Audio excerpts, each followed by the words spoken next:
We are almost done with the Little Big Planet marathon, everybody. After this, we only have, well, two more games to go. Well, let's not dilly dally any longer. This is my review of Little Big Planet PSP. Little Big Planet PSP is a puzzle platformer for the short lived PlayStation Portable developed by SCE Cambridge Studio in conjunction with Media Molecule, and it was released in North America on November 17th, 2009, November 20th, 2009 in PAL regions, and December 3rd in Japan. Now, just because the game is only titled Little Big Planet is quite different from the original 2008 PS3 game apart from the absence of the co-op multiplayer. But before we do that, let's go over the story. Little Big Planet PSP is actually a sequel to Little Big Planet 1 on the PS3, where our pile of stuffing Sackboy decides to take a holiday walkabout around the world. The player starts in Down Under, a theme based on Australia, mate, where they meet Bruce, a helpful character who gets the player started.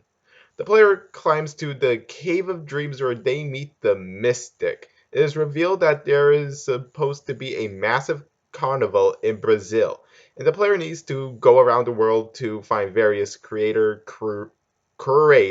God, I can never pronounce that word right, and get them to the carnival. The player goes to the Orient in China, sorry if I mispronounced that, and meet the Emperor, who has a dragon's egg in his treasure room.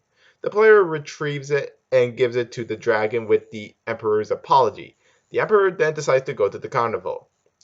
The player then travels to the genie's realm, the bazaar. Bazaar? Screw it, I'm just calling it the bazaar. Set in Persia. The monkey thief king steals the genie's lamp from its owner, which I can only assume is Aladdin because, well, genie. The player travels through the realm and retrieves it, and returns it to the owner after the player wins a game of monkey swing. The genie helps them travel to the Golden Sand, located in Arabia, on a magic carpet where a prince is building an amusement park and needs the player to build and test its safety features. Once that is accomplished, the player, I mean, not the player, the prince wants to go to the carnival. After that, we go to the Alpine Mountain where Clock Hans meets them, and when part of the roof is destroyed, he promises them to go to the carnival if the player finds his children when they are lost while he repairs the roof.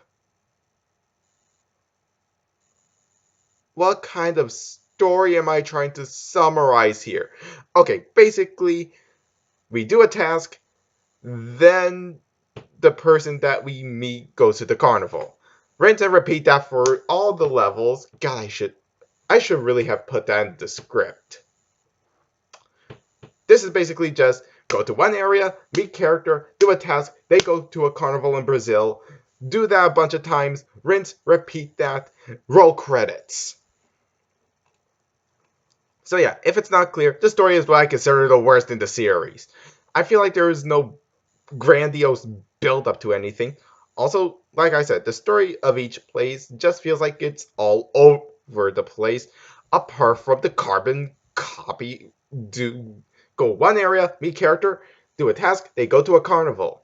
Rinse and repeat that for a bunch of times, and then we go to the final level, roll credits afterwards. But how does the gameplay stand out? Gameplay of Little Big Planet PSP is the same as the original PS3 version, minus the co-op multiplayer. The game has an introduction, 23 main levels, 14 mini levels, two of which are mini games, and all of them were created by SCE Studio Cambridge. The main objective of each level is to move from one side of the stage to the other, dodging deadly contraptions such as electric snakes. Don't know if I ever saw those in any other Little Big Planet game. Well, basically, electric snakes shooting out and trying to kill the sack person. Okay, what was this game rated again? E or E10? Overall, the gameplay is the same as the original PS3 game. But with all that in mind, is LittleBigPlanet PSP a good game? To be brutally honest here, I say skip this.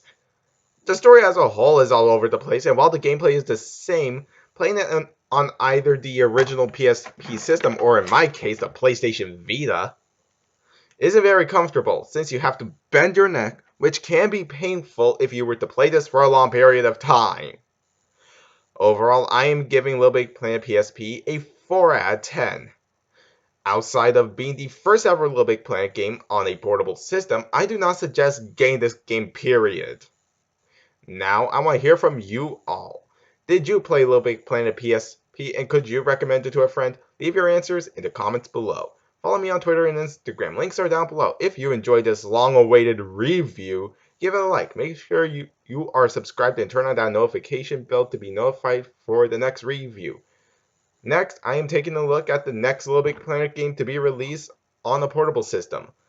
LittleBigPlanet PS Vita. Look, I have the actual game itself. I just got a pre-owned version at my local GameStop. But until then,